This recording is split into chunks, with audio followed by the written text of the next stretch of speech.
High family, welcome back to my YouTube channel. ನಾನು ಗಾಯಿ ಚಿತ್ತು. ಎಲ್ಲರೂ ಹೇಗಿದ್ದೀರಾ? ಹೋಪ್ ಎಲ್ಲರೂ ಚೆನ್ನಾಗಿದ್ದೀರಾ ಅಂತ ಅನ್ಕೊತೀವಿ. ನಾವು ಕೂಡ ಚೆನ್ನಾಗಿದ್ದೀವಿ. ಮೊದಲೇ ಹೇಳಿದ್ದೆ ನಾನು ದೇವನಹಳ್ಳಿಯಲ್ಲಿ ಜಾತ್ರೆ ನಡೆಯುತ್ತೆ ಅಂತ ಹೇಳ್ಬಿಟ್ಟು. ಸೊ ಇವತ್ತು ನಾಳೆ ಇರೋದು. ಹಾಗಾಗಿ ನಾವು ಕೂಡ ರೆಡಿಯಾಗಿ ಹೊರಟಿದ್ದೀವಿ. ಇವತ್ತೂ ಹೋಗ್ತೀವಿ, ನಾಳೆನೂ ಹೋಗ್ತೀವಿ. ಇವತ್ತು ತೇರಿರುತ್ತೆ. ಸೊ ಹಾಗಾಗಿ ರೆಡಿಯಾಗಿದ್ದೀವಿ. ಚಿರುಗೆ ಸ್ಕೂಲ್ ಇತ್ತು, ಒಂದು 12 o'clockಗೆಲ್ಲ ಬಿಡ್ತೀನಿ ಅಂತ ಹೇಳಿದ್ದಾರೆ. ಸೊ ಹಾಗಾಗಿ ಅಲ್ಲೇ ಹೋಗಿ ಅವನ್ನ ಪಿಕಪ್ ಮಾಡಿಕೊಂಡು ಜಾತ್ರೆ ಎಲ್ಲ ನೋಡೋಣ. ಹೋಗೋಣ ಬುಜ್ಜಿ? ಹಾಂ, ಹೋಗೋಣ. ಬುಜ್ಜಿ ಅಂತೂ ಫುಲ್ ಖುಷಿಯಾಗಿ ರೆಡಿ ಆಗಿಬಿಟ್ಟಿದ್ದಾನೆ. ಸೊ ಬನ್ನಿ, ನಿಮಗೂ ತೋರಿಸ್ತೀನಿ ಹೇಗಿರುತ್ತೆ ದೇವನಹಳ್ಳಿ ಜಾತ್ರೆ ಅಂತ. ಆ್ಯಂಡ್ ಯಾರೆಲ್ಲ ಇನ್ನೂ ನನ್ನ ಚಾನಲ್ನ ಸಬ್ಸ್ಕ್ರೈಬ್ ಆಗದೆ ನೋಡ್ತಾ ಇದ್ದೀರಾ, ಪ್ಲೀಸ್ ಸಬ್ಸ್ಕ್ರೈಬ್ ಆಗಿ. ಆ್ಯಂಡ್ ಪಕ್ಕದಲ್ಲೇ ಕಾಣೋ ಬೆಲ್ಲೈಕನ್ನ ಕ್ಲಿಕ್ ಮಾಡಿ. ಆ್ಯಂಡ್ ಈ ವಿಡಿಯೋ ಇಷ್ಟ ಆದರೆ ಗೊತ್ತಲ್ಲ, ಲೈಕ್, ಶೇರ್, ಕಮೆಂಟ್ ಮಾಡೋದನ್ನ ಮರಿಬೇಡಿ. ಆಲ್ಮೋಸ್ಟ್ ಇವಾಗ 12 o'clock ಆಗಿದೆ ಆ್ಯಂಡ್ ಬುಜ್ಜಿ ಬೇಬಿನೂ ಕರ್ಕೊಂಡು ಹೊರಟಿದ್ದೀವಿ. ಬುಜ್ಜಿ ಬೇಬಿ ಅಂತೂ ಫುಲ್ ಖುಷಿಯಾಗಿ ಹೋಗ್ಬಿಟ್ಟಿದ್ದಾನೆ ಆ್ಯಂಡ್ ಅವ್ರ ಅಪ್ಪನ ಜೊತೆ ಮುಂದೆ ಆರಾಮಾಗಿ ಕುತ್ಕೊಂಡಿದ್ದ. ಫಸ್ಟು ನಾವು ಚಿರು ಸ್ಕೂಲ್ ಹತ್ರ ಹೋದ್ವಿ, ಬಿಕಾಸ್ ಅವನು ಕೂಡ ಪಿಕ್ ಮಾಡ್ಕೋಬೇಕಾಗಿತ್ತು. ಆಮೇಲೆ ಜಾತ್ರೆಗೆಲ್ಲ ಹೋಗೋಣ ಅಂತ ಹೇಳಿಬಿಟ್ಟು ಅವರು ಎಲ್ಲರೂ ಬಂದುಬಿಟ್ಟಿದ್ದಾನೆ ಅಂದ್ಬಿಟ್ಟು ಅವನು ಏನೋ ಫುಲ್ ಗಾಬರಿಯಲ್ಲಿ ನೋಡ್ತಾ ಇದ್ದ.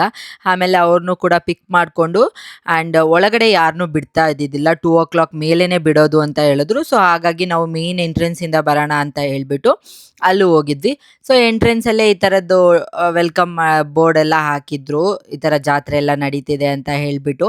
ಆ್ಯಂಡ್ ಅಲ್ಲಿ ಹೋಗಿ ಅಲ್ಲೇ ಗಾಡಿ ಪಾರ್ಕಿಂಗ್ ಮಾಡಿಬಿಟ್ಟು ನಡ್ಕೊಂಡು ಹೋಗಬೇಕು. ಗಾಡಿ ಮತ್ತು ಕಾರು ಆ ಥರದ್ದು ಯಾವುದೇ ರೀತಿ ಬಿಡಲ್ಲ. ಸೊ ಹಾಗಾಗಿ ನಾವೇನು ಮಾಡಿದ್ವಿ, ಗಾಡಿ ಅಲ್ಲೇ ಹಾಕ್ಬಿಟ್ಟು ಎಂಟ್ರೆನ್ಸ್ ಮೇಯ್ನ್ ಈ ಥರದ್ದು ಇದೆಯಲ್ಲ ಅಲ್ಲಿಂದ ನಡ್ಕೊಂಡು ಹೋಗ್ತಾ ಇದ್ದೀವಿ ಇವಾಗ. ಆ್ಯಂಡ್ ಇವಾಗ ತಾನೇ ಅಂಗಡಿಗಳೆಲ್ಲ ಸ್ಟಾರ್ಟ್ ಮಾಡಿದರು ಕೆಲವೊಂದು. ಸೊ ಕೆಲವೊಂದು ಆಲ್ರೆಡಿ ಹಾಕಿದ್ರು, ಇವತ್ತಿಂದ ಸ್ಟಾರ್ಟ್ ಆಗ್ತಿರೋದ್ರಿಂದ ಅಲ್ಪ ಸ್ವಲ್ಪ ಅಂಗಡಿಗಳನ್ನ ಮಾತ್ರ ಹಾಕಿದ್ದು. ಅಂದೆಲ್ಲ ದೇವಸ್ಥಾನದ ಹತ್ರ ಎಲ್ಲ ಪ್ರಸಾದ ಕೊಡೋಕ್ಕೆ ರೆಡಿ ಕೂಡ ಮಾಡ್ಕೊತಾ ಇದ್ರು. ಆ್ಯಂಡ್ ನಾವು ಅದನ್ನೆಲ್ಲ ನೋಡಿಕೊಂಡು ಫಸ್ಟು ತೇರು ನೋಡೋಣ ಅಂತ ಹೋಗಿದ್ವಿ. ಆ್ಯಂಡ್ ತೇರು ಕೂಡ ಇನ್ನೂ ಎಳ್ದಿದ್ದಿಲ್ಲ, ಬಿಕಾಸ್ ಒಳಗಡೆ ದೇವಸ್ಥಾನದಲ್ಲಿ ಇನ್ನೂ ಪೂಜೆಗೆಲ್ಲ ರೆಡಿ ಮಾಡ್ಕೊತಾ ಇದ್ರಂತೆ. ಆ್ಯಂಡ್ ತೇರು ಎಳಿಯೋದು 2 o'clock ಮೇಲೆ ಆಗತ್ತೆ ಅಂತ ಹೇಳಿದ್ರು. ನಾವು ಅಲ್ಲೇ ಒಂದು ಸ್ವಲ್ಪ ಹೊತ್ತು ನಿಂತ್ಕೊಂಡು ತೇರು ತುಂಬ ಚೆನ್ನಾಗಿ ರೆಡಿ ಎಲ್ಲ ಮಾಡಿದರು. ನೀವೇ ನೋಡ್ತಾ ಇರ್ಬೋದು ಎಷ್ಟು ಸಕ್ಕತ್ತಾಗಿದೆ ಅಂತ ಹೇಳ್ಬಿಟ್ಟು. ಆ್ಯಂಡ್ ದೇವಸ್ಥಾನಕ್ಕೂ ಅಷ್ಟೇ ತುಂಬ ಚೆನ್ನಾಗಿ ಡೆಕೋರೇಷನ್ ಎಲ್ಲ ಮಾಡಿದರು. ತೇರು ಎಳಿಯೋಕ್ಕಿಂತ ಮುಂಚೆನೇ ಎಷ್ಟೊಂದು ಜನ ಬಂದಿದ್ದರು. ಯಪ್ಪ, ಅಲ್ಲೂ ಅಷ್ಟು ಜನ ಇದ್ದರು. ನಾವು ಕೂಡ ಅಲ್ಲೇ ಒಂದು ಸ್ವಲ್ಪ ಹೊತ್ತು ಕುತ್ಕೊಂಡು ತೇರು ದೇವಸ್ಥಾನ ಎಲ್ಲ ನೋಡಿದ್ವಿ. ಒಳಗಡೆ ಹೋಗೋಕ್ಕಾಗಿಲ್ಲ, ಬಿಕಾಸ್ ಅಷ್ಟು ಜನ ಇದ್ದರು. ಆ್ಯಂಡ್ ಮಕ್ಕಳನ್ನೆಲ್ಲ ಕರ್ಕೊಂಡು ಹೋಗೋದು ನನಗೆ ಯಾಕೋ ಸರಿ ಅಂತ ಅನಿಸಿಲ್ಲ, ಬಿಕಾಸ್ ಅಷ್ಟು ಜನದಲ್ಲಿ ಅಂತ ಹೇಳಿ ಅಷ್ಟೇ. ಆಮೇಲೆ ತೇರೆಲ್ಲ ನೋಡಿಕೊಂಡು ಬುಜ್ಜಿ ಬೇಬಿ ಅಳ್ತಾ ಇದ್ದ ಅಂತ ಹೇಳ್ಬಿಟ್ಟು ನಾವು ಮನೆಗೆ ಹೋಗ್ಬಿಟ್ವಿ. ಮನೆಗೆ ಹೋಗಿ ಮತ್ತೆ ಬುಜ್ಜಿ ಬೇಬಿನ ಮಲಗಿಸ್ಬಿಟ್ಟು ನಮ್ಮ ಅತ್ತೆ ಹತ್ರ ಬಿಟ್ಟು ಒಂದು 3 o'clock ಆದಮೇಲೆ ಮತ್ತೆ ವಾಪಸ್ ಬಂದ್ವಿ. ವಾಪಸ್ ಬರೋ ಅಷ್ಟರಲ್ಲಿ ಎಲ್ಲ ಅಂಗಡಿಗಳು ಹಾಕ್ಬಿಟ್ಟಿದ್ರು, ನೋಡ್ತಾ ಇರ್ಬೋದು ನೀವು. ಆಲ್ಮೋಸ್ಟ್ ಅಂಗಡಿಗಳೆಲ್ಲ ಸ್ಟಾರ್ಟ್ ಆಗಿ ಅಲ್ಲಿರೋ ಗೇಮ್ಸ್ಗಳು ಕೂಡ ಸ್ಟಾರ್ಟ್ ಆಗಿಬಿಟ್ಟಿತ್ತು. ಆಮೇಲೆ ನಾವು ಕೂಡ ಗಾಡಿನ ಅಲ್ಲಿ ಸೈಡಿಗೆ ಪಾರ್ಕ್ ಮಾಡಿಬಿಟ್ಟು ದೇವಸ್ಥಾನ ಅಂದರೆ ಚೌಡೇಶ್ವರಿ ದೇವಸ್ಥಾನ ಇದೆ ದೇವನಹಳ್ಳಿಯಲ್ಲಿ, ಅಲ್ಲಿ ಪ್ರಸಾದ ಎಲ್ಲ ಕೊಡ್ತಾಯಿದ್ರು, ಊಟ. ಸೊ ನಾವು ಕೂಡ ಅಲ್ಲಿ ಹೋಗಿದ್ವಿ. ಆಲ್ಮೋಸ್ಟ್ ಒಂದು 3 o'clock ಮೇಲೇ ಆಗಿತ್ತು. ಸೊ ಅಲ್ಲಿ ಇವತ್ತು ನಮಗೆ ಅನ್ನ ಸಾಂಬಾರು ಪಾಯಸ ಕೊಟ್ಟಿದ್ರು. ನಾವು ಹೋದಾಗ ಅದಿತ್ತು. ಅದಕ್ಕಿಂತ ಮುಂಚೆ ಮುದ್ದೆ ಕಾಳು ಸಾಂಬಾರೆಲ್ಲ ಕೊಡ್ತಾ ಇದ್ರಂತೆ. ಸೊ ಎಲ್ಲ ನೋಡಿಕೊಂಡು ನಾವು ಬರೋಷ್ಟರಲ್ಲಿ ತೇರು ಕೂಡ ಎಳ್ದಿದ್ರು. ತೇರು ಆಲ್ರೆಡಿ ಚೌಕ ಹತ್ರ ನಿಂತಿತ್ತು. ಅಲ್ಲಿಗೆ ಹೋಗಿ ನೋಡ್ಕೊಳ್ಳೋಣ ಅಂತ ಹೇಳ್ಬಿಟ್ಟು ಇವಾಗ ನಾವು ಹಾಗೆ ಶಾಪಿಂಗ್ ಸ್ಟ್ರೀಟ್ ಇರುತ್ತಲ್ಲ, ಅಂಗಡಿಗಳೆಲ್ಲ ಆಲ್ಮೋಸ್ಟ್ ಹಾಕಿದ್ರು ಅಂತ ಹೇಳಿದ್ನಲ್ಲ, ಅಲ್ಲಿಗೆ ಹೋಗಿದ್ವಿ. ಆ್ಯಂಡ್ ಚೌಕ ಹತ್ರ ಹೋಗಿ ಬಾಳೆಹಣ್ಣೆಲ್ಲ ಎಸಿತಾ ಇದ್ರು ನಮ್ಮ ಹಸ್ಬೆಂಡು. ಯಾರೋ ಆ ಕಡೆಯಿಂದ ಎಸೆದ್ರು, ಸರಿಯಾಗಿ ಬಿತ್ತು. ನನಗೆ ಮಾತ್ರ ಹೋದೆ, ಇನ್ನೇನು ಮಾಡೋದು ಅಂದ್ಕೊಂಡು ಅಲ್ಲಿ ತೇರು ನೋಡಿಕೊಂಡು ವಾಪಸ್ಸು ಶಾಪಿಂಗ್ ಸ್ಟ್ರೀಟಿಗೆ ಬಂದ್ವಿ. ಆ್ಯಂಡ್ ಇಲ್ಲಿ ನೋಡಿ ಎಷ್ಟು ಕ್ಯೂಟಾಗಿದೆ ಪಾತ್ರೆ ಸಾಮಾನುಗಳೆಲ್ಲ, ಚಿಕ್ಕ ಚಿಕ್ಕದು. ಇದೆಲ್ಲ ಏನೇ ತೊಗೊಂಡು 10 rupees ಅಷ್ಟೇ ಅಂತೆ. ಆ ಕಡೆ ಎಲ್ಲ ಥರದ್ದು ಐಟಮು ಇತ್ತು. ನನಗಂತೂ ಸಿಕ್ಕಾಪಟ್ಟೆ ಬೇಜಾರಾಯಿತು, ಬಿಕಾಸ್ ಹೆಣ್ಮಗು ಇದ್ದಿದ್ರೆ ಎಲ್ಲರಿಗೂ ತಕ್ಕೊಡ್ಬೋದಾಗಿತ್ತು, ಆದರೆ ಹೆಸರು ಹೇಳ್ಕೊಂಡು ನಾನು ಕೂಡ ಆಟ ಆಡ್ಬೋದಾಗಿತ್ತು ಅಂತ. ಆ್ಯಂಡ್ ಎಲ್ಲ ಥರದ ಮಿಕ್ಸಿ ಆಗಿರ್ಬೋದು, ಬಕೆಟು, ಆರ್ಟ್ ಬಾಕ್ಸ್ ಅಂತೆ, ಟಿಫನ್ ಬಾಕ್ಸ್ ಅಂತೆ, ಟ್ರಾಲಿ, ಚೇರು ಎಲ್ಲನೂ ಇತ್ತು.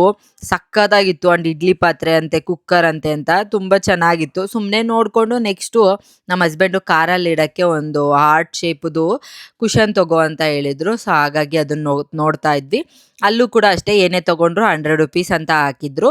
ಸೊ ಅಲ್ಲಿ ಅದರಿಂದ ಒಂದು ತೊಗೊಂಡು ಹಾಗೆ ಜಾತ್ರೆಯಲ್ಲಿ ತುಂಬ ಜನ ಸಿಕ್ಕಿದ್ರು ನನಗೆ. ಆ್ಯಂಡ್ ಸಿಕ್ಕಾಪಟ್ಟೆ ಜನ ಗುರ್ತಿಸ್ಬಿಟ್ಟು ನೀವು ವೀಡಿಯೋಸ್ ಮಾಡ್ತೀರಾ ಅಲ್ವಾ, ನಾವು ನೋಡ್ತೀವಿ ಅಂತೆಲ್ಲ ಹೇಳಿ ಮಾತಾಡಿಸ್ತಾ ಇದ್ರು. ಸಿಕ್ಕಾಪಟ್ಟೆ ಖುಷಿ ಆಯಿತು. ಹಾಗೆ ಇವರು ನಮ್ಮ ಹಳೆ ಮನೆ ಹತ್ರ ಇದ್ದಿದ್ದು, ಅಮ್ಮ ಮನೆ ಹತ್ರ ಇರ್ಬೇಕಾರೆ ಅವರು ಕೂಡ ಅಕಸ್ಮಾತಾಗೆ ಸಿಕ್ಕಿದ್ರು. ತುಂಬಾ ದಿನ ಆಗಿತ್ತಲ್ಲ ನೋಡಿ, ಸೊ ಸಡನ್ ಆಗಿ ನೋಡಿದ ತಕ್ಷಣ ಸಿಕ್ಕಾಪಟ್ಟೆ ಖುಷಿ ಆಯ್ತು. ಹಾಗೆ ಅವ್ರ ಹತ್ರನೂ ಸ್ವಲ್ಪ ಮಾತಾಡ್ತಾ ನಿಂತ್ಕೊಂಡಿದ್ವಿ. ಆಮೇಲೆ ಅವರು ಕೂಡ ಪರ್ಸೆ ನೋಡಕ್ ಬಂದಿದ್ರಲ್ಲ, ಅವರು ಕೂಡ ಹೊರಟ್ರು. ನೆಕ್ಸ್ಟ್ ನಾವು ಮಕ್ಳಿಗೆ ಏನೇನು ಶಾಪಿಂಗ್ ಬೇಕು ಅಂತ ನೋಡ್ತಾ ಇದ್ವಿ.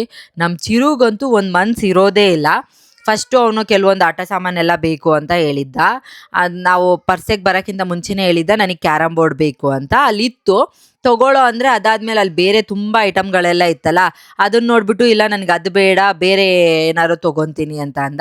ಸರಿ ಅಂತ ಹೇಳಿ ಒಂದು 10 ಅಂಗಡಿ ತಿರ್ಗಿಸ್ದ. ನನಗೆ ಅದು ಬೇಡ, ನಂಗೆ ಇದು ಬೇಕು, ಇಲ್ಲ ಇದು ಬೇಕು, ಅದು ಬೇಕು, ನನಗೆ ಯಾಕೋ ಅದು ತೊಗೊಳ್ಬೇಕು ಅಂತ ಅನ್ನಿಸ್ತಾ ಇದೆ ಅಂತ ಹೇಳ್ಬಿಟ್ಟು ಅದು ಇದು ಕತೆ ಹೇಳ್ಕೊಂಡೇ ಇದ್ಬಿಟ್ಟ. ಕೊನೆಗೆ ಏನೋ ಮಾಡಿ ಆ ಲೇಸರ್ ಲೈಟ್ ತೊಗೊಂಡಿದ್ದಾನೆ. ಅದೇ ಬೇಕು ಅಂತ ಹಠ ಮಾಡಿ ತೊಗೊಂಡ. ಸರಿ ಅಂತ ಹೇಳ್ಬಿಟ್ಟು ನಾನು ಬುಜ್ಜಿ ಬೇಬಿಗೋಸ್ಕರ ಈ ಫೋನ್ನ ತೊಗೊಂಡೆ. ಅಂದರೆ ಇದರಲ್ಲಿ ಬಟನ್ ಪ್ರೆಸ್ ಮಾಡಿದ್ರೆ ಮ್ಯೂಸಿಕ್ಸ್ ಎಲ್ಲ ಬರುತ್ತೆ. ಆ್ಯಂಡ್ ಅದು ಬ್ಯಾಟ್ರಿದು 3 ಬ್ಯಾಟ್ರಿ ಏನೋ ಹಾಕಬೇಕು, ಶೆಲ್ ಬರುತ್ತಲ್ಲ ಆ ಥರದ್ದು. ಸೊ ಅದನ್ನು ತೊಗೊಂಡು, ಆ್ಯಂಡ್ ತುಂಬ ದಿನದಿಂದ ಈ ಟ್ರೆಂಡ್ ಆಗಿತ್ತಲ್ಲ ಇದು ಪೈ ಪೈ ಅಂತ ಸೌಂಡ್ ಬರೋದನ್ನ ತೊಗೋಬೇಕು ಅಂತ ಅನ್ಕೊತಾ ಇದ್ದೆ. ಎಲ್ಲ ಕಡೆ 250-300 ರುಪೀಸ್ ಹೇಳ್ತಾ ಇದ್ರು, ಹಾಗಾಗಿ ಸುಮ್ಮನೆ ಆಗೋಗಿದ್ದೆ. ಬಟ್ ಇಲ್ಲಿ ಜಾತ್ರೆಯಲ್ಲೆಲ್ಲ ಹಾಕಿದ್ರಲ್ಲ 150 ರುಪೀಸ್ ಅಂತ ಹೇಳಿದ್ರು. ಸೊ ಸಿಕ್ಕಾಪಟ್ಟೆ ಖುಷಿ ಆಗೋಯ್ತು. ಫಸ್ಟು ಪಿಂಕ್ ಕಲರ್ ತೊಗೊಳ್ಳೋಣ ಅಂತ ಹೇಳ್ಬಿಟ್ಟು ನೋಡಿದೆ. ಬಟ್ ಆಮೇಲೆ ಎಲ್ಲರೂ ಆಲ್ಮೋಸ್ಟ್ ಪಿಂಕ್ ಕಲರೇ ತೊಗೊತಾರೆ ಅಂದ್ಬಿಟ್ಟು ನಾನು ಎಕ್ಸ್ಚೇಂಜ್ ಮಾಡ್ಕೊಳ್ಳೋಣ ಅಂತ ಹೇಳಿ ರೆಡ್ ಕಲರಿಗೆ ತೊಗೊಂಡೆ. 150 ರುಪೀಸಿಗೆ ಸಿಕ್ತು. ತುಂಬ ಚೆನ್ನಾಗಿತ್ತು. ಏನೋ ಒಂಥರ ತುಂಬ ದಿನದಿಂದ ಅನ್ಕೊತಾ ಇದ್ನಾ. ಸೊ ಇವತ್ತು ತೊಗೊಂಡಿದ್ದು ಖುಷಿ ಆಯಿತು, ಚೆನ್ನಾಗಿತ್ತು. ಅದೆಲ್ಲ ತೊಗೊಂಡು ಮನೆಗೆ ನಮ್ಮ ಹಸ್ಬೆಂಡು, ನಾವು ಜಾತ್ರೆಗೆ ಹೋದರೆ ಮಂಡಕ್ಕಿ ಎಲ್ಲ ಮಿಸ್ ಮಾಡೋದೇ ಇಲ್ಲ. ಸೊ ಹಾಗಾಗಿ ಅದನ್ನು ಕೂಡ ತೊಗೊತಾ ಇದ್ದೀವಿ. 2 ಮನೆಗೂ, ಅಂದರೆ ನಮ್ಮ ಅತ್ತೆ ಮನೆಗೆ, ನಮಗೆ ಇಬ್ರಿಗೂ ಬೇಕು ಅಂತೇಳಿ ಇಬ್ರಿಗೂ ಸಪ್ರೇಟಾಗಿ ತೊಗೊಂಡ್ವಿ. ಅದಾದಮೇಲೆ ಚಿರು ಆಟ ಆಡಬೇಕು ಅಂತ ಹೇಳ್ದ. ಸೊ ಅಲ್ಲೆಲ್ಲ ನೋಡಿಕೊಂಡು ನೆಕ್ಸ್ಟು ನಾವು ಕೋಟೆ ಹತ್ರ ಬಂದ್ವಿ. ಇಲ್ಲೇ ಆಟ ಆಡೋಕ್ಕೆ ಈ ಥರದ್ದೆಲ್ಲ ಹಾಕಿದ್ರು. ಹಾಗಾಗಿ ಫಸ್ಟು ಒಳಗಡೆ ಹೋದಾಗ ತುಂಬ ಆಟ ಇತ್ತು. ಅವನು ಕೆಲವೊಂದು ಸಲ ಎದ್ರುಕೊಂತಾನೆ. ಬಟ್ ಇವತ್ತು ಧೈರ್ಯ ಮಾಡಿಬಿಟ್ಟು ಏರೋಪ್ಲೇನಲ್ಲಿ ಕುತ್ಕೊತೀನಿ ಅಂತ ಹೇಳ್ದ. ಸೊ ಸರಿ ಅಂತ ಹೇಳ್ಬಿಟ್ಟು ಕರ್ಕೊಂಡೋದ್ವಿ. ಅಲ್ಲಿ 60 ರುಪೀಸು ಒಬ್ರಿಗೇನೋ, ಹಾಗಾಗಿ ಅವನ್ನೇ ಕೂರಿಸಿದ್ವಿ. ಇದು ಒಂಥರ ಚೆನ್ನಾಗಿರುತ್ತೆ, ಥ್ರಿಲ್ಲಿಂಗ್ ಆಗಿ. ಚಿಕ್ಕ ಚಿಕ್ಕ ಮಕ್ಕಳೆಲ್ಲ ಎಷ್ಟು ನೀಟಾಗಿ ಕೂತಿದ್ರು. ಅವನು ಫುಲ್ ಖುಷಿಯಾಗಿ ಕುತ್ಕೊಂಡ. ನಾವು ಕೂಡ ಸುಮ್ಮನೆ ನೋಡ್ಕೊಂಡು ನಿಂತಿದ್ವಿ. ಒನ್ ಟೈಮ್ ಅಲ್ವಾ, ಸೊ ಹಾಗಾಗಿ ಆಟ ಆಡಿಸ್ಕೊಂಡು ಇದೊಂದೇ ಆಟ ಆಡಿಸಿದ್ದು, ಬೇರೆ ಎಲ್ಲ ಏನೂ ಆಟ ಆಡಿಸಿಲ್ಲ. ಸುಮ್ಮನೆ ಆಟ ಆಡೋಕ್ಕೆ ಏನಕ್ಕೆ ಅಂತ ಹೇಳ್ಬಿಟ್ಟು ಇದೊಂದು ಆಟ ಆಡಿಸ್ಕೊಂಡು ನೆಕ್ಸ್ಟು ಹಾಗೆ ಅಲ್ಲಿ ಬೇರೆ ಏನೇನಿದೆ ಅಂತೆಲ್ಲ ನೋಡ್ತಾ ಇದ್ವಿ ನಾವು ಸುಮ್ಮನೆ. ಚೆನ್ನಾಗಿತ್ತು. ಬುಜ್ಜಿನೂ ಕರ್ಕೊಳ್ಬೇಕು ಅಂತ ಅನ್ನಿಸ್ತಿತ್ತು, ಬಟ್ ಅವ್ನು ಹಠ ಮಾಡ್ತಾ ಇದ್ದ ಅಂತ ಹೇಳ್ಬಿಟ್ಟು ಮನೇಲಿ ಬಿಟ್ಬಿಟ್ಟು ಬಂದಿದ್ವಿ ಅಷ್ಟೇ. ಅದಾದಮೇಲೆ ನಮ್ಮ ಹಸ್ಬೆಂಡು ಈ ರಿಂಗ್ ಹಾಕೋದು 50 ರುಪೀಸಿಗೆ 10 ಏನೋ ಕೊಡ್ತಾರೆ, ಹಾಕಿ ನೋಡು ಅಂತ ಹೇಳಿದ್ರು. ಎಲ್ಲ ಜಸ್ಟ್ ಮಿಸ್ ಆಗ್ತಾಯಿತ್ತು, ಒಂದ್ಸಲಿನೂ ಹಾಕೋಕ್ಕೆ ಆಗಿಲ್ಲ. ಸರಿ ಅಂತೇಳಿ ಆಮೇಲೆ ನಾನು ಚಿರು ಆಲೂ ಟ್ವಿಸ್ಟರ್ ಬೇಕು ಅಂತ ಹೇಳ್ಬಿಟ್ಟು ಒಂದು ಆಲೂ ಟ್ವಿಸ್ಟರ್ ಇಸ್ಕೊಂಡು ಮನೆಗೆ ಬಂದುಬಿಟ್ವಿ. ನೈಟ್ ಬಂದಿದ್ದ ತಕ್ಷಣ ಆ ಲೇಸರ್ ಲೈಟು ಹೇಗೆ ವರ್ಕ್ ಆಗುತ್ತೆ ಏನು ಅಂತ ಹೇಳ್ಬಿಟ್ಟು ಚೆಕ್ ಮಾಡ್ತಾನೇ ಇದ್ದ. ನೋಡಿ ಎಷ್ಟು ಚೆನ್ನಾಗಿತ್ತು ಒಂಥರ. ಆ್ಯಂಡ್ ಅದಾದಮೇಲೆ ನಾವು ಕೂಡ ರೆಸ್ಟ್ ಮಾಡಿದ್ವಿ. ಮತ್ತು ನೆಕ್ಸ್ಟ್ ಡೇ ವ್ಲಾಗ್ ಕಂಟಿನ್ಯೂ ಮಾಡ್ತಾ ಇದ್ದೀನಿ. ಸೊ ಇವತ್ತು ನಾನು ಮತ್ತೆ ಜಾತ್ರೆಗೆ ಹೋಗ್ತಾ ಇದ್ದೀನಿ. ಅಂದರೆ ಒಬ್ಬಳೇ ಹೋಗ್ತಾ ಇರೋದು. ಆ ಮಕ್ಕಳನ್ನೆಲ್ಲ ಮನೇಲೇ ಬಿಟ್ಬಿಟ್ಟು, ಹಸ್ಬೆಂಡಿಗೆ ಕೆಲಸ ಇದೆ, ಸೊ ಹಾಗಾಗಿ ಅವರು ಕೆಲ್ಸಕ್ಕೆ ಹೋಗ್ತಾರೆ. ಮಕ್ಕಳನ್ನೆಲ್ಲ ಕರ್ಕೊಂಡು ಒಬ್ಬಳೇ ಹೋಗೋಕ್ಕಾಗಲ್ಲ ಅಂತ ಹೇಳ್ಬಿಟ್ಟು ನಾನು ಮಾತ್ರ ಹೋಗ್ತಾ ಇದ್ದೀನಿ. ಏನಿಲ್ಲ, ಸುಮ್ಮನೆ ಶಾಪಿಂಗ್ ಮಾಡ್ಕೊಂಡು ಬರೋಕ್ಕೆ, ಹಾಗೆ ನೋಡ್ಕೊಂಡು ಬರೋಣ ಅಂತ ಅಷ್ಟೇ ಹೇಳ್ಬಿಟ್ಟು. ಸೊ ಬನ್ನಿ ಹೋಗೋಣ. ಬಿಟ್ಬಿಟ್ಟು ಹೋಗ್ಬಿಡ್ತೀನಿ ಅಂತ ಹೇಳ್ಬಿಟ್ಟು ಬಿಡ್ತಾನೇ ಇಲ್ಲ. ಸೊ ಹೇಗೋ ಸಮಾಧಾನ ಮಾಡಿಬಿಟ್ಟು ಇವಾಗ ಅವ್ರ ಅಪ್ಪನ ಹತ್ರ ಬಿಟ್ಬಿಟ್ಟು ಹೋಗಬೇಕು. ನಮ್ಮ ಹಸ್ಬೆಂಡ್ ಇನ್ನೊಂದು ಸ್ವಲ್ಪ ಹೊತ್ತು ಆದಮೇಲೆ ಹೋಗ್ತಾರಂತೆ. ಸೊ ಹಾಗಾಗಿ ಅಲ್ಲಿವರೆಗೂ ಹೇಗೋ ಮ್ಯಾನೇಜ್ ಮಾಡ್ತಾರೆ. ಬಾಯ್ ಮಾಡಿಬಿಡು, ಬಾಯ್. ಮಕ್ಕಳನ್ನೆಲ್ಲ ನಮ್ಮ ಹಸ್ಬೆಂಡ್ ಹತ್ರ ಬಿಟ್ಬಿಟ್ಟು ನಾನು ಒಬ್ಬಳೇ ಇವಾಗ ಗಾಡಿ ತೊಗೊಂಡು ಹೊರಟಿದ್ದೀನಿ. ಒಂದು ಕಡೆ ಬೇಜಾರಾಗ್ತಾಯಿತ್ತು, ಬಟ್ ಒಂದು ಕಡೆ ಸೊ ಖುಷಿ ಆಗ್ತಾಯಿತ್ತು. ಆರಾಮಾಗಿ ನಿಧಾನಕ್ಕೆ ಏನೇನು ಬೇಕೋ ನೋಡಿಕೊಂಡು ಶಾಪಿಂಗ್ ಮಾಡ್ಕೊಂಡು ಬರ್ಬೋದು ಅಂತ ಹೇಳಿಬಿಟ್ಟು. ಸೊ ಇವಾಗ ಹೊರಟಿದ್ದೀನಿ. ಎಷ್ಟು ರಶ್ ಇರುತ್ತೋ ಏನೋ ಗೊತ್ತಿಲ್ಲ. ಆಲ್ಮೋಸ್ಟ್ ಒಂದು 3-4 ಆಗಿತ್ತು ನಾನು ಹೊರಡ್ಬೇಕಾರೆ. ಅಲ್ಲಿ ಹೋಗಿ ನೋಡಿದ್ರೆ ಯಪ್ಪ ಸಿಕ್ಕಾಪಟ್ಟೆ ರಶ್ ಆಗೋಗಿತ್ತು. ಇವತ್ತು ನನಗೆ ಗಾಡಿ ಪಾರ್ಕಿಂಗ್ ಮಾಡೋಕ್ಕೆ ಕೂಡ ಜಾಗ ಸಿಗ್ತಿದ್ದಿಲ್ಲ. ಹೇಗೋ ಒಂದು ಲೈಟ್ ಕಂಬದ ಹತ್ರ ಸ್ವಲ್ಪ ಜಾಗ ಇತ್ತು ಅಂತ ಹೇಳ್ಬಿಟ್ಟು ಗಾಡಿ ಪಾರ್ಕ್ ಮಾಡಿ ಇವಾಗ ಒಳಗಡೆ ಹೋಗ್ತಾ ಇದ್ದೀನಿ. ನೋಡ್ತಾ ಇರ್ಬೋದು, ಕೋಟೆ ಹತ್ರನೇ ಪಾರ್ಕ್ ಮಾಡಿದ್ದೆ ನಾನು ಗಾಡಿನ. ಅಲ್ಲಿ ಗಾಡಿ ಪಾರ್ಕ್ ಮಾಡಿಬಿಟ್ಟು ಸೀದಾ ಒಳಗಡೆ ಬಂದೆ. ನಿನ್ನೆ ತೇರು ಚೌಕ ಹತ್ರ ಇತ್ತಲ್ಲ, ಸೊ ಇವತ್ತು ದೇವಸ್ಥಾನದ ಹತ್ರ ಮತ್ತೆ ವಾಪಸ್ ತೊಗೊಂಡು ಬಂದು ಇಟ್ಟಿದ್ದಾರೆ. ಆ್ಯಂಡ್ ಅದಾದಮೇಲೆ ಇಲ್ಲಿ ಊರಿಂದ ಈ ಥರ ಪಾನಕ, ಮಜ್ಜಿಗೆ ಮತ್ತು ಹೆಸರುಬೇಳೆ ಎಲ್ಲ ಪ್ರಸಾದ ಥರ ತೊಗೊಂಡು ಬಂದು ಎಲ್ಲರಿಗೂ ಶೇರ್ ಮಾಡ್ತಾರೆ. ಸೊ ಇವತ್ತು ಕೂಡ ಬಂದಿದ್ದರು. ಆ್ಯಂಡ್ ಸೆಕೆಂಡ್ ಡೇ ಯಾವಾಗಲೂ ಮಾಡ್ತಾರೆ. ಸಿಕ್ಕಾಪಟ್ಟೆ ಜನ ಇದ್ದರು. ಆ್ಯಂಡ್ ಗಂಟೆ ಆಗಿದೆ, ನಾನು ಏನು ಇರಲ್ಲ, ಎಲ್ಲ ಹೋಗ್ಬಿಟ್ಟಿರ್ತಾರೆ ಅಂದ್ಕೊಂಡೆ. ಬಟ್ ಆದರೂ ತುಂಬ ಜನ ಇದ್ದರು. ಆ್ಯಂಡ್ ಇವತ್ತು ಈ ಸಲ ಸ್ಪೆಷಲ್ ಏನಂದರೆ ಈ ಥರ ಕೋಲಾಟ ಎಲ್ಲ ಆಡ್ತಾಯಿದ್ರು. ನನಗೆ ಈ ಕೋಲಾಟ ಎಲ್ಲ ನೋಡಿದಾಗ ನನಗೆ ಸ್ಕೂಲಲ್ಲಿ ನಾವು ಆಡ್ತಾ ಇದ್ದಿದ್ದೆ ನೆನಪಾಯಿತು. ಸಿಕ್ಕಾಪಟ್ಟೆ ಖುಷಿ ಆಗ್ತಾಯಿತ್ತು. ಅದಾದಮೇಲೆ ನೋಡಿ, ಒಂದೊಂದು ಗಾಡಿ ಒಂದು ಕಡೆ ಹೋಗ್ತಾ ಇದ್ದರೆ ಇನ್ನೊಂದು ಕಡೆ ಇನ್ನೊಂದು ಊರಿಂದ ಗಾಡಿಗಳು ಬರ್ತಾನೇ ಇದ್ವು. ಯಪ್ಪ ಎಷ್ಟೊಂದು ಬಂತು, 4 ಗಂಟೆ 5 ಗಂಟೆ ಆದರೂ ಗಾಡಿ ಬರೋದು ನಿಲ್ಲೇ ಇಲ್ಲ. ಅಷ್ಟು ಜನ, ಅಷ್ಟು ಗಾಡಿಗಳು ಬರ್ತಾನೆ ಇತ್ತು ಕಂಟಿನ್ಯೂಸ್ ಆಗಿ. ಆ್ಯಂಡ್ ಸಿಕ್ಕಾಪಟ್ಟೆ ಕ್ರೌಡ್ ಆಗಿಬಿಟ್ಟಿತ್ತು. ನಾನು ಕೂಡ 2 ವಾಟರ್ ಬಾಟ್ಲ್ ಇಸ್ಕೊಂಡು ನೀರು ಖಾಲಿ ಮಾಡಿಬಿಟ್ಟು ಪಾನಕ ಇಸ್ಕೊಂಡೆ. ಮನೇಲಿ ಮಕ್ಕಳೆಲ್ಲ ಕುಡಿತಾರೆ, ಇಷ್ಟ ಆಗತ್ತೆ ಅಂತ ಹೇಳ್ಬಿಟ್ಟು ಬರೀ ಪಾನಕ ತೊಗೊಂಡೆ. ಅದನ್ನು ಗಾಡಿಯಲ್ಲಿ ಇಟ್ಬಿಟ್ಟು ಬರೋಣ ಅಂತ ಹೇಳಿ ಹೋಗಿ ಗಾಡಿಯಲ್ಲಿ ಇಟ್ಬಿಟ್ಟು ಬಂದು ನೆಕ್ಸ್ಟು ಬೇರೆ ಬೇರೆ ಊರವರು ಈ ಥರ ವೇಷ ಹಾಕ್ಕೊಂಡಿರ್ತಾರಲ್ಲ, ಅವ್ರನ್ನೂ ಕೂಡ ಕರೆಸಿರ್ತಾರೆ. ಇವರೆಲ್ಲ ಅಲ್ಲಿರೋ ಮಕ್ಕಳನ್ನೆಲ್ಲ ಎದುರಿಸ್ತಾ ಇದ್ರು. ಕೆಲವೊಬ್ರು ಮಕ್ಳಿಗೆ ಹೆದರಿಕೆ ಆಗುತ್ತಲ್ಲ, ಹಾಗಾಗಿ. ಅದಾದಮೇಲೆ ಆಂಜನೇಯ ನನಗೆ ಸಿಕ್ಕಾಪಟ್ಟೆ ಇಷ್ಟ ಆಯಿತು. ತುಂಬ ಚೆನ್ನಾಗಿ ಈ ಜಾತ್ರೆ ಇರುತ್ತೆ. ಈ ಥರ ಎಲ್ಲ ನೋಡೋಕ್ಕೆ ಸಿಕ್ಕಾಪಟ್ಟೆ ಖುಷಿ ಆಗುತ್ತೆ. ಬಟ್ ಮಕ್ಕಳನ್ನೆಲ್ಲ ಕರ್ಕೊಂಡು ಬರೋದು ಸಿಕ್ಕಾಪಟ್ಟೆ ಕಷ್ಟ, ಬಿಕಾಸ್ ಅಷ್ಟು ರಶ್ ಇರುತ್ತೆ. ಅದರಲ್ಲಿ ಮಿಸ್ ಆದರೆ ಅಷ್ಟೇ ಗತಿ. ಹಾಗಾಗಿ ನಾನು ಕರ್ಕೊಂಡು ಬಂದಿಲ್ಲ. ಅದಾದಮೇಲೆ ಹಾಗೆ ಮುಂದಕ್ಕೆ ನೋಡಿಕೊಂಡು ಇವರೆಲ್ಲ ಹೋಗೋವರೆಗೂ ಏನೂ ಶಾಪಿಂಗ್ ಮಾಡೋಕ್ಕೆ ಆಗಿಲ್ಲ. ಸೊ ಇದೆಲ್ಲ ಗಾಡಿಗಳೆಲ್ಲ ಹೋದ್ಮೇಲೆ ಒಂದೊಂದೇ ಶಾಪಿಂಗ್ ಮಾಡ್ತಾ ಇದ್ದೀನಿ. ಆ್ಯಂಡ್ ನೆಕ್ಸ್ಟು ನಾನಿಲ್ಲಿ ಏನೇ ತೊಗೊಂಡ್ರು 20 ರುಪೀಸ್ ಅಂತ ಹಾಕಿದ್ರು. ಸೊ ಅಲ್ಲಿ ಕೆಲವೊಂದು ಐಟಮ್ಸ್ನೆಲ್ಲ ತೊಗೊಂಡೆ. ಆಮೇಲೆ ಬೇರೆ ಬೇರೆ ಕಡೆ ಎಲ್ಲ ನೋಡಿ ಬೇರೆ ಬೇರೆ ಥರದ ಐಟಮ್ಸ್ನೆಲ್ಲ ತೊಗೊಂಡೆ. ಆ್ಯಂಡ್ ಆಲ್ಮೋಸ್ಟ್ ನಾನು 4 o'clockಗೇನೋ ಬಂದಿದ್ದು, 5:30 ಆಗೇ ಹೋಗಿತ್ತು. ಸೊ ಹಾಗಾಗಿ ಅಲ್ಲಿ ಒಳಗಡೆ ಎಲ್ಲ ನೋಡಿಕೊಂಡು ವಾಪಸ್ ಈ ಕಡೆ ಬಂದೆ. ಆ್ಯಂಡ್ ಆಟ ಆಡೋ ಹತ್ರ ಎಲ್ಲ ಏನೂ ಹೋಗಿಲ್ಲ. ನಾನು ಏನು ಹೋಗಿ ಆಟ ಆಡಲ್ವಲ್ಲ, ಹಾಗಾಗಿ ಸುಮ್ಮನೆ ಹೋಗಿ ಒಂದು ವಾಕ್ ಥರ ಹೋಗಿ ಬರೋಣ ಅಂತ ಹೇಳ್ಬಿಟ್ಟು ಒಂದು ರೌಂಡ್ ಹೊಡ್ಕೊಂಡು ಬಂದೆ. ಅಲ್ಲೂ ಕೂಡ ಎಲ್ಲ ಆಟ ಆಡ್ಕೊಂಡಿದ್ರು. ಆ್ಯಂಡ್ ಇನ್ನೇನು ಮನೆಗೆ ಹೋಗಬೇಕಾಗಿತ್ತು. ಸೊ ಹಾಗಾಗಿ ನಾನು ಕೂಡ ಒಂದು ಆಲೂ ಟ್ವಿಸ್ಟರ್ ತಿನ್ಕೊಂಡು ಹೋಗೋಣ ಅಂತ ಹೇಳಿ ಒಂದು ಆಲೂ ಟ್ವಿಸ್ಟರ್ ಆರ್ಡ್ರ್ ಮಾಡಿದ್ದೆ. ಅದನ್ನು ತಿಂದ್ಕೊಂಡು ಏನೇನು ಬೇಕೋ ಎಲ್ಲನೂ ತೊಗೊಂಡಿದ್ನ. ಆ್ಯಂಡ್ ಜಾಡ್ ಬೇಕಾಗಿತ್ತು, ಅದನ್ನು ಕೂಡ ತೊಗೊಂಡೆ. ನೋಡಿ ಎಷ್ಟು ಜನ ಇದ್ದಾರೆ ಅಂತ ಹೇಳ್ಬಿಟ್ಟು. ಸಂಜೆ ಮೇಲೆ ಇನ್ನೂ ಜನ ಆಗೋಗ್ಬಿಡ್ತಾರೆ ಅಂದ್ಬಿಟ್ಟು ನಾನು ಇನ್ನೇನೆಲ್ಲ ತಿನ್ಕೊಂಡು ಶಾಪಿಂಗ್ ಎಲ್ಲ ಆಯ್ತಲ್ಲ, ಹೊರಡೋಣ ಅಂತ ಹೇಳಿ ಇವಾಗ ಮನೆ ಕಡೆ ನಾನು ಕೂಡ ಹೊರಟೆ. ಆ್ಯಂಡ್ ಇವಾಗ ನಾನು ನಿಮ್ಮ ಜೊತೆ ನಾನು ಜಾತ್ರೆಯಲ್ಲಿ ಏನೇನು ತೊಗೊಂಡೆ ಅಂತ ತೋರಿಸ್ತೀನಿ ಕ್ವಿಕ್ಕಾಗೆ. ಸ್ವಲ್ಪ ಐಟಮೇ ತೊಗೊಂಡು ಬಂದಿದ್ದು. ಫಸ್ಟು ತೊಗೊಂಡಿದ್ದೆ ನಾನು ಈ ರೈನ್ ಡ್ರಾಪ್ ಬ್ಯಾಂಗಲ್ಸು.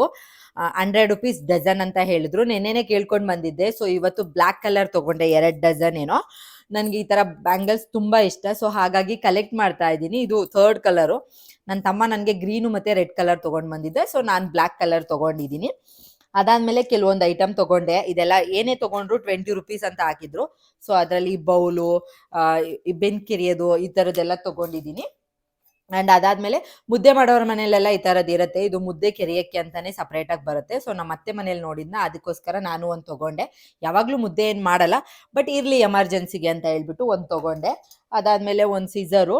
ಹಾಗೆ ಈ ಬಾಕ್ಸ್ ಕೂಡ ಅಷ್ಟೇ 20 ರುಪೀಸ್ ಅಂತ ಹೇಳಿದ್ರು. ಚಿರುಗೆ ಸ್ಕೂಲಿಗೆ ಏನಾದರೂ ಕೊಟ್ಟು ಕಳ್ಸೋಕ್ಕೆ, ಸಾಂಬಾರು ಅಥವಾ ಪಲ್ಯ ಏನಾದರೂ ಕೊಟ್ಟು ಕಳ್ಸೋಕ್ಕೆ ಇರಲಿ ಅಂದ್ಬಿಟ್ಟು ಇದೊಂದು ತೊಗೊಂಡೆ. ಆ್ಯಂಡ್ ನೆಕ್ಸ್ಟು ಬೇಳೆ ಮಸಿಯೋದು. ಅದಾದಮೇಲೆ ಇದು ಹಪ್ಪಳ ತೆಗಿಯೋದು, ಇದು ಅಷ್ಟೇ 20 ರುಪೀಸು. ಆಮೇಲೆ ಈ ಥರದ್ದೊಂದು ಬ್ರಾಸ್ಲೆಟು 2 ತೊಗೊಂಡೆ, ಇನ್ನೊಂದೆಲ್ಲೋ ಮಿಸ್ ಆಗಿದೆ. ಈ ಥರದ್ದು 2 ತೊಗೊಂಡಿದ್ದೀನಿ ನಾನು. ಅದಾದಮೇಲೆ ಕಾಮಿಡಿ ಏನು ಗೊತ್ತಾ, ನಮ್ಮ ಮನೇಲಿ ನಮ್ಮ ಬುಜ್ಜಿ ಬೇಬಿ ಈ ಥರದ್ದೊಂದು ಮುಚ್ಚಳ ಹೊಡೆದಾಕ್ಬಿಟ್ಟಿದ್ದ, ಉಪ್ಪು ಜಾಡಿದು. ಸೊ ಅದಕ್ಕೋಸ್ಕರ ಅವ್ರ ಹತ್ರ ರಿಕ್ವೆಸ್ಟ್ ಮಾಡಿಬಿಟ್ಟು ಎಕ್ಸ್ಟ್ರಾ 50 ರುಪೀಸ್ ಪೇ ಮಾಡಿ ಈ ಥರದ್ದೊಂದು ಮುಚ್ಚಳ ತೊಗೊಂಡು ಬಂದು ಆಮೇಲೆ ಈ ಥರದ್ದು ಇನ್ನೊಂದು ಸೆಟ್ ತೊಗೊಂಡೆ. ಇವಾಗ ಮನೆಗೆ ಬಂದಮೇಲೆ ಜಾಡಿ ಹೊಡೆದಾಕ್ಬಿಟ್ಟ ನನ್ನ ಮಗ. ಹೊಸ ಜಾಡಿ ತೊಗೊಂಡು ಬಂದು ಮನೆಗೆ ಇಟ್ಟಿದ್ದಷ್ಟೇ ಎತ್ತಿದೆ, ಕೆಳಗೆ ಬಿಸಾಕ್ತಾ ಹೊಡೆದೋಯ್ತು. ಇವಾಗ 2 ಮುಚ್ಚಳ ಇದೆ. ಜಾಡಿಗೋಸ್ಕರ ಮುಚ್ಚಳ ತೊಗೊಂಡು ಬಂದೆ. ಇವಾಗ ಮುಚ್ಚಳಗೋಸ್ಕರ ಜಾಡಿ ತೊಗೋಬೇಕಾ ಅಂತ ಯೋಚನೆ ಆಗೋಗಿದೆ. ಏನು ಮಾಡಬೇಕು ಅಂತ ಗೊತ್ತಿಲ್ಲ. ಅಳಬೇಕಾ ನಗಬೇಕಾ ಒಂದು ಗೊತ್ತಾಗ್ತಾ ಇಲ್ಲ. ಸೊ ನಿಮ್ಮನೆ ಮಕ್ಕಳೇನು ಹೀಗೇನಾ ಅಂತ ಹೇಳಿ. ಆ್ಯಂಡ್ ಇಷ್ಟೇ ತೊಗೊಂಡು ಬಂದಿದ್ದು. ಹಾಗೆ ಮಕ್ಕಳಿಗೆ ಕೆಲವೊಂದು ಆಟ ಸಾಮಾನು ತೊಗೊಂಡ್ವಿ. ಅದು ಅವ್ರ ಪಾಡಿಗೆ ಅವ್ರು ಎತ್ಕೊಂಡು ಆಟ ಆಡ್ಕೊಂಡಿದ್ದಾರೆ. ನೋಡಿದ್ರಲ್ಲ, ಇವತ್ತಿನ ವಿಡಿಯೋ ನಿಮಗೆ ಇಷ್ಟ ಆಗಿದೆ ಅಂತ ಅನ್ಕೊಂತೀನಿ. ಇಷ್ಟ ಆದರೆ ಗೊತ್ತಲ್ಲ, ಲೈಕ್ ಶೇರ್ ಕಮೆಂಟ್ ಮಾಡೋದನ್ನ ಮರಿಬೇಡಿ. ಆ್ಯಂಡ್ ಯಾರೆಲ್ಲ ಇನ್ನೂ ನನ್ನ ಚಾನಲ್ನ ಸಬ್ಸ್ಕ್ರೈಬ್ ಆಗದೆ ನೋಡ್ತಾ ಇದ್ದಾರೆ, ಪ್ಲೀಸ್ ಸಬ್ಸ್ಕ್ರೈಬ್ ಆಗಿ ಅಡ್ ಪಕ್ಕದಲ್ಲೇ ಕಾಣೋ ಬೆಲ್ಲೈಕನ್ನ ಕ್ಲಿಕ್ ಮಾಡಿ. ಆ್ಯಂಡ್ ಈ ವಿಡಿಯೋ ನಾನು ಇಲ್ಲಿಗೆ ಎಂಡ್ ಮಾಡ್ತೀನಿ. ಮತ್ತೆ ಹೊಸ ವಿಡಿಯೋದಲ್ಲಿ ಸಿಗ್ತೀನಿ. ಟೇಕ್ ಕೇರ್, ಬಾಯ್ ಬಾಯ್.